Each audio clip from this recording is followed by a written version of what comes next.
Hello and welcome to Comic Culture. I'm Terrence Dollard, a professor in the Department of Mass Communication at the University of North Carolina at Pembroke. My guest today is Brian Sileira. He is the co-creator of Bun. Brian, welcome to Comic Culture. Hi, thank you for having me. So let's talk a little bit about Bun. It is an interesting book. It's sort of a sci-fi fantasy book that goes between some rather heavy themes on Earth and some rather fantastical themes in another plane of existence. I was wondering if you could tell us a little bit about the story.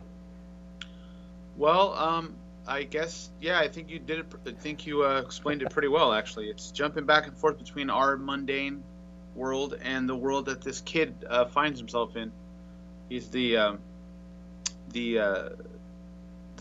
son of a alcoholic widower. He finds himself in this other world where it's not as a world where these people live on top of the trees, and there's some literal underworld underneath them, at the bottom of the trees, and he gets wrapped up in this huge plot to involving some church in this other world and all this stuff. And meanwhile, you do here in what I call the mundane world, you see what's going on with his dad. His dad's having a hard time with it because, you know, he lost his wife a couple of years back, and now he's 10 years later, after 10 years of, you know, drinking and feeling bad, now he lost his son. So his son seems to actually be gone in some other world. But I kind of leave a lot of things open-ended, and I have fun with the two plots. Well, you know, what I find interesting is that, you know, you have a lot of themes that go back and forth that I think a lot of the readers can relate to. I think when we look at the father who is going through a profound grief, having to revisit that as his son disappears. But then that seems to be that wake-up call for him to clean up his act to try and get, you know, answers as to where his son is. So I'm wondering, when you come up with a story like this, are you thinking of in terms of how I can tell a story that the audience is going to sort of connect a real-world issue to, and maybe because I'm putting it in this, couching it in this fantasy world, that they're going to be more receptive to it? That's pretty much exactly it. I grew up reading a lot of graphic novels and a lot of horror novels, stuff from Stephen King and Dean Koontz. But I also grew up reading Marvel comics. And one of the things about Marvel comics was that they made the characters relatable. I mean, they had, you know, Spider-Man had to worry about getting his barbecue sauce over to his aunt's house at a given time. You know what I mean? Like, he had to worry about getting his homework in.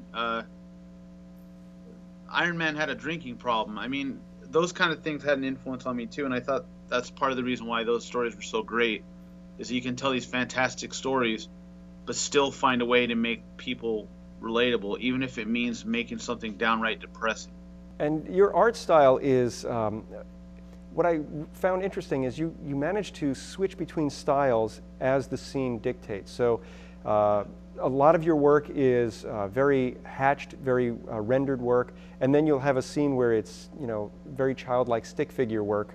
And I'm wondering, when you're making the conscious choice to do these changes, how are you approaching the storytelling, and how does that help you, I guess, convey the message to the audience? I do that because I want it to be jarring. I'm purposely trying to make it jarring because I want it to feel like Milo. I want it to feel like Mike, his dad, Mikkel. I purposely want it to be kind of jarring so that you kind of feel like you have to kind of change your gears and look around and go, okay, so now we're here. I purposely wanted to make it seem like it is a different world. So what I try to do, and I'm not doing it in color, not because I'm open to doing it in color, I just don't have the time. So what I do is, instead of trying to work towards color, I just spend a lot of time on detail. And what I do is, when we go to Milo's world, I use a lot of cross-hatching to make it seem more, I don't know, like my inspirations, those old, like Gustav Doré and Albrecht Dürer and all those artists from, I mean, screen printing and the first etchings back in the day when they started illustrating Dante's Inferno and Paradise Lost and things like that. Those are my biggest influences. So I go off and try to saturate as much detail as I can when we're in that world. But when we go to our world, I try to make it more black and white, more high contrast, more moody, more I guess more depressing, more dark. And then I have fun with other things, like you mentioned, the stick figures, and in the other books you'll see it. Sometimes I'll even break out into actual cartoons and anime, and I switch it up quite a bit. I try.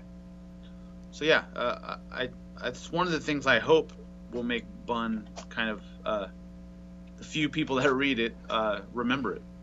And what I find interesting, you mentioned those early prints, and when we think of the world of the Renaissance and all of that other stuff, we only have the art of the time to be our reference. And it's interesting that you're creating a similar sort of visual palette using that style of art. And I'm just, again, it's a great way when an artist is making a conscious choice to do something like that. But that work seems to be, it is, as you said, very highly detailed. So I'm wondering, are you using those old-fashioned tools of pen, ink, and Bristol board, or are you using Yeah. some of the digital tools? I work with pen and ink on Bristol board. That's it. Sometimes I'll scan it in. Sometimes I'll punch up some contrast with some digital things. But in general, no. I'm not using a lot of digital. It's all very classic, very pen and ink.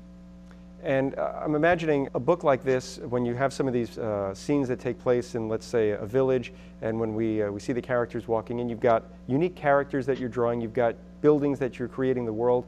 So there's a lot of planning, a lot of preparation that goes into putting together the story, because it's a visual that you're creating. So I'm wondering, how long does it take you to do a page or an issue? I have a full-time job, and this has been my passion, I guess, whenever I have time. So I'm averaging a page a week, but that's only because I have a day a week to work on this thing. So I have about a 50-page comic. I've been releasing one a year. It's like an annual 50-page graphic novel. So so far that's what I've been doing. I would like to do more. I just simply don't have the time. So what I've been doing almost religiously is cranking out a page a week, sometimes two. And then at the end of the year, towards the end of the year, I compile it together, fine tune it with the script. That's when me and Lisa get it ready for printing. We usually don't print it till well into later on the middle of next year, which is where we're at right now. And then that's it. So basically, I'm putting out a 50-page graphic novel a year. And you mentioned your wife, Lisa, who is the co-author of the book. I'm wondering how your collaboration works, because I know if I worked on a project with my wife, it would be, great, but at the same time, I'm sure there's going to be a little bit of push and pull that might not be the same as if I'm working with someone at work. So how do you balance that? I don't know. I have no idea how I balance it at all. She's an artist too, and artists are full of ego. And we've worked on other projects before, and we've almost tore each other's heads off. But for some reason, this is happening. This is gelling. I don't know what it is. It's just, I honestly don't know how to. Maybe it's because we found a way to make it work. I'm doing most of the art. She did a little bit of the art of the second book, and she's writing the entire script for the fourth one. I don't know. This whole vision just kind of. It just somehow is working. I think that's how it works with collaboration. Sometimes you find a way to make it work. And you said that you're working on a page a week, and it says something about the dedication, because if you have a full-time job, trying to find one day that you can dedicate to just sitting at the drawing board, that's got to be tough, because there are other things that have to be done. So how do you work your schedule so that way when you sit down, you know that you're going to be able to spend the time putting pencil to page? On Saturday and Sunday is when that's it. I have a full-time. I'm a real estate agent, property manager, family-owned business for a couple years now. But I went to school for art, and I had some freelance gigs here and there, and I still get them once in a while. But it's just I can't pay a mortgage, and I do have a kid with my art. I can't, for whatever reason. There's some people that can. My hat's off to them. It's amazing. Just didn't gel with me. That didn't happen with me. So what I do is I just make sure to dedicate a day at least to get a page done. That's a day to pencil and a day to ink.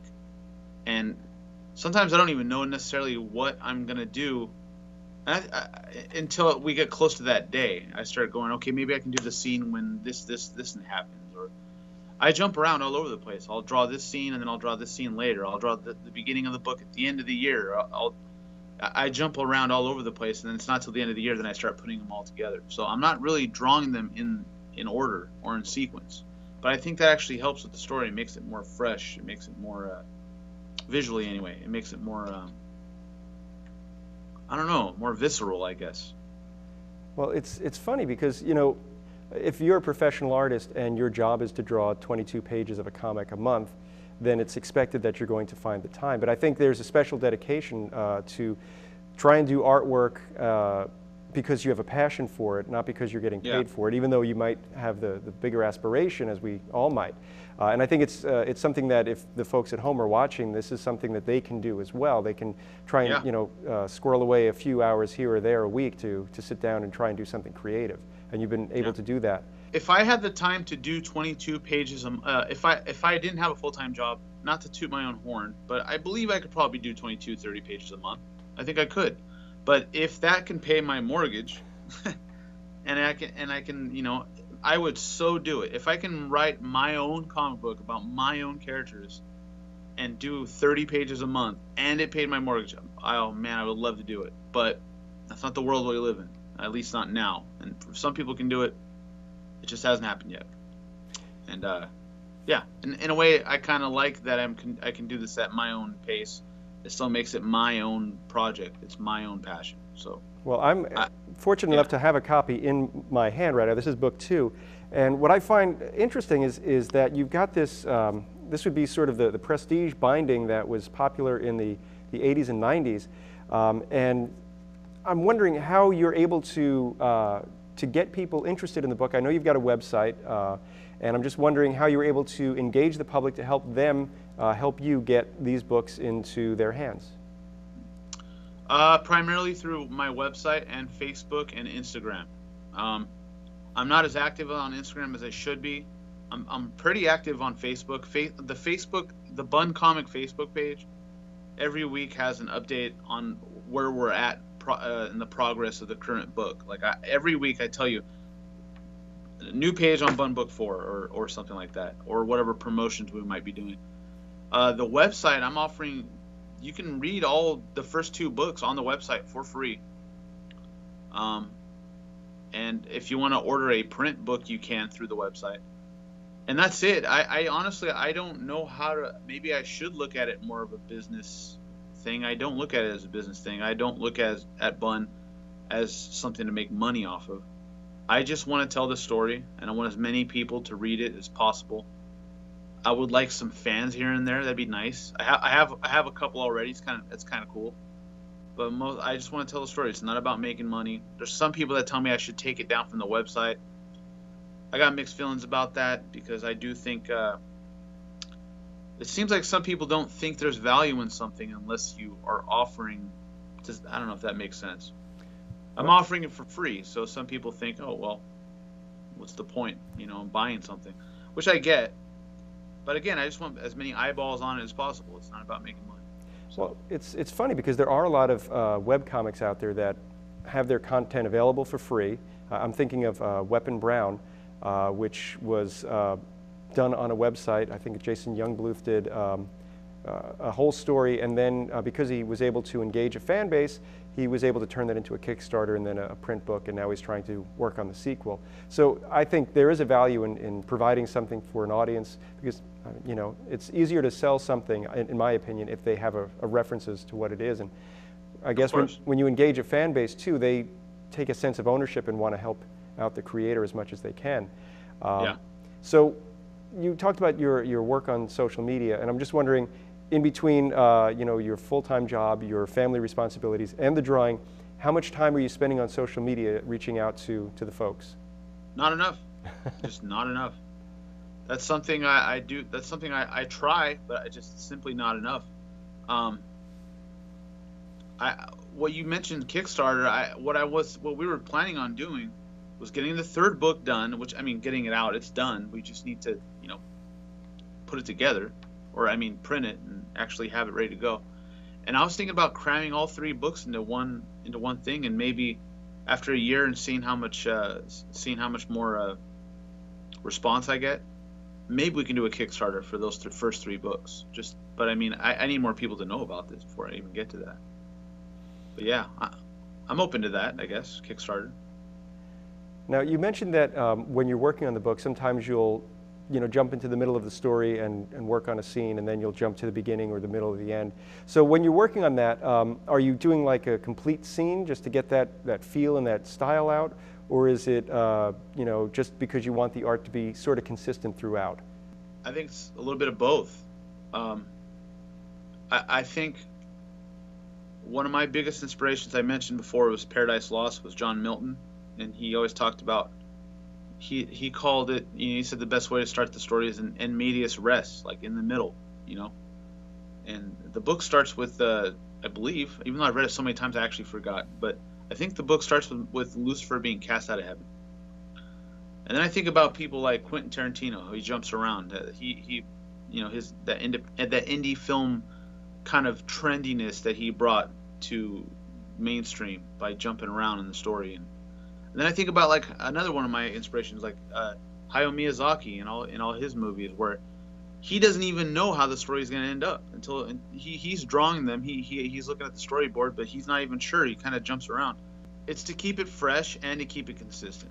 I know I'm a part-time cartoonist. When I have free time, I like to sit down and try and draw. And it's been a struggle for me because it's April when we're recording this, and the last time I actually sat down and drew anything was in December. So trying to find that time.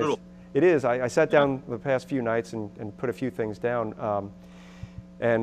So what I find, I try and work in sequence so I kind of know where the story's going. And it's just interesting to hear a different approach where it's kind of like jazz, where you don't know how the song's going to go till you play that note. I like that. No, I mean, I think about it. Sometimes I'm driving around, I'm doing something, and I think, okay, when I get back to Bun, what am I going to do? Ooh, I'm going to do the scene when so-and-so talks to so-and-so. Ooh, that'd be really cool if I do it like this. Maybe I should do it like that. And then it kind of builds and kind of, I don't know, boils in my brain until I have the chance to draw it. And I think that letting it percolate for that long kind of lends itself to this back and forth, otherworldly kind of feel I'm trying to do in this thing. If that makes sense, I don't know. Oh, absolutely. Because the story always, even if I've got something that I've written, the story is always evolving because you always wonder, can I make it better? So it's kind of fun when that moment of inspiration hits. You're able to just kind of, you can go with it, and then that will influence the scene before and the scene after, and that, I guess, gives you a lot of creative freedom. Absolutely. Keeps it fresh. And then another thing, I hope more the artists, the more the draftsmen, the people that draw, I hope that when they look at this book, if they take the time, they look at it by book. When they look at the first one, they look at the second one, they're gonna see someone who's improving. They're gonna see someone who's knocking the cobwebs and the dust out. Someone who's, because that's really what it was. When you said you haven't drawn since December, man, my heart goes out to you because I know what that's like. I know what that's like when months go by and you just, oh man, you start kicking yourself. Why am I not drawing? And this was initially, Bun was my way to trick me into making sure, like, I exercise. Really, it's like drawing every week. But I've always had this idea for these characters for, not always, but for a long time. So I'm hoping that when people see them book by book, they're seeing someone that is growing and evolving, someone that's someone that is getting better, and I have been getting those kind of compliments, and people have been saying that, like, wow, man, book 3 compared to book 1, and book 4, I'm trying to make my goofy little tagline that I was saying from the beginning is that each book is going to be darker and better looking than the last, and I think I'm doing that, especially with the 4th one. I'm only 4 pages in, and I'm getting faster. I only have the 1 day a week, but this slowly getting me faster. It's like some momentum. It's like a snowball going down the hill. Like, I'm cramming so much detail on a page now. So it's kind of exciting. I'm hoping people can see, story or not, characters or not, I'm hoping someone can at least see that this is an evolving portfolio of inking and draftsmanship and characters and anatomy and architecture and things like that, perspective, pen techniques. I do hope that I am trying to keep kind of a fine artsy, without being too pretentious. I do want it to be accessible, but I do hope it has a kind of a fine artsy kind of feel to it. I try. So I think I went off on a rant there. I'm sorry. No, that's great. I was going to ask you a question about tools because I know for me, when I was drawing a lot years ago, I would use a certain type of mechanical pencil, and I would use, I had some brushes that over the years I guess the mice got. So I've been using different tools, and as I've been working on, I'm about, I guess, 50 pages into my story, I found that I keep changing tools, and I found some that I like and some that I'm going to, modify. So I can never find a good pen brush, so I've decided I'm just going to go back to, a brush and ink. So I'm wondering if you found any similar stories where you had a tool that you were using and maybe you've changed because it just wasn't the right feel for you. Wow, that's a good question. It's always been about those microns with me. Those 0.005 microns, those hair, like a little hair. I love those. But then the first book one, I was using Sharpies. Book one, I started using Sharpies when I wanted those big flat blacks. I was actually using Sharpies, and then as it went on, I left the Sharpies and started using brushes. And then for some of the more, the parts of the story that took place in the mundane world, I would use more blacks, more contrast, and so I would start using a brush instead of a Sharpie. And other than that, really, that's pretty much it. I've kept the microns with me the whole time, but I guess I graduated from using big, fat, black Sharpie markers to using a paintbrush. Really, I guess my hand got a little bit more steady and a little bit more confident. So. It's fun because there really is no wrong tool to use, and you go to conventions and you'll see some original artwork that looks like the people who were working on a Marvel or DC book in the 1950s were using who knows what compared to what they're using now, where they're using Copex or microns or something like that. So I guess really, if there's an aspiring artist who's watching, there's really no wrong tool to use as long as you're being creative and trying to get better every day. I agree. If whatever empowers you and makes you feel confident with what you're doing, keep doing it. That's what I would say to anyone that's still trying to figure this whole thing out. There's no wrong way. Just learn as many rules as you can, and then turn around and then break those rules. All of it's good. Yeah, as far as what it takes to make the thing, I don't think it really matters as long as you make the thing, And I see we just have probably about 4 or 5 minutes left before we have to end our conversation. So you said that the third issue of Bun is done. It's now sort of you're going to be assembling the pages and putting the story together while working on issue 4. So can you kind of talk us through how you go through that editorially? I figure out.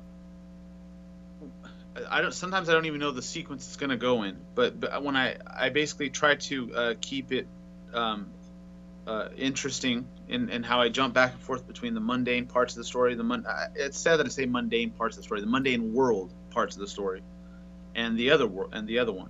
And if you see in 2, in the second book, I even go back into the Dust Bowl in American history, like back in the mundane world, but back in time. I go even farther back in the third book, and I still have to find a way to go back then go back to modern times, Los Angeles, then go back to this other world with Milo. I try to do it in the way that's the most, I'm trying to just hit that kind of arc of interest and excitement with each book. I try to crank it up so that it feels like you're going uphill, and then I don't know how to say it. I guess I try to make it a slow boil and then make it just come around the end. That's really what it is. It's a year. After a year, I get all of my Bristol boards and I lay them all on the carpet. There's 50 of them or more, and I look at all of them. And at the last minute, sometimes I'll decide to kind of switch some things in the story. But it's weird now that I'm thinking about this. I don't know how I come to it. It really is. I don't know how I editorially how I approach it like an editor. I kind of don't. I guess it's just me and Lisa. Sometimes taking out whole pages. Sometimes, hey, maybe you should add a page here, and then I'll hurry up and add a page, and then okay, now that makes more sense sequentially. Or It's funny because Eric Larson, if you follow him on social media, he will post a lot of the stuff he's doing on Savage Dragon, and it'll be him just going over like, look at the font on the cover. Do I like this one more? Do I like that one more? And he's doing it on Wednesday, and the book's got to be at the printer on Thursday, and it's in the stores next Tuesday. So I saw that. I saw that. He was freaking out about like some subtext in the front page, and he would just put like 20 pages up and go, "Which one should it be?" And he's going crazy. Yeah, no, I could see that. And that's a guy that's cranking it out. That's a guy that's doing it every week. Yeah. Well, Brian, I'm afraid to say we've run out of time. If the folks at home wanted to find out more about Bun, where can they find it on the web? buncomic.com. All right. Well, buncomic.com. I'm also on buncomic on Facebook and on Instagram. All right. Well, thank you so much, Brian, for taking the time out to talk to us. Thank you at home for watching Comic Culture. We will see you again soon.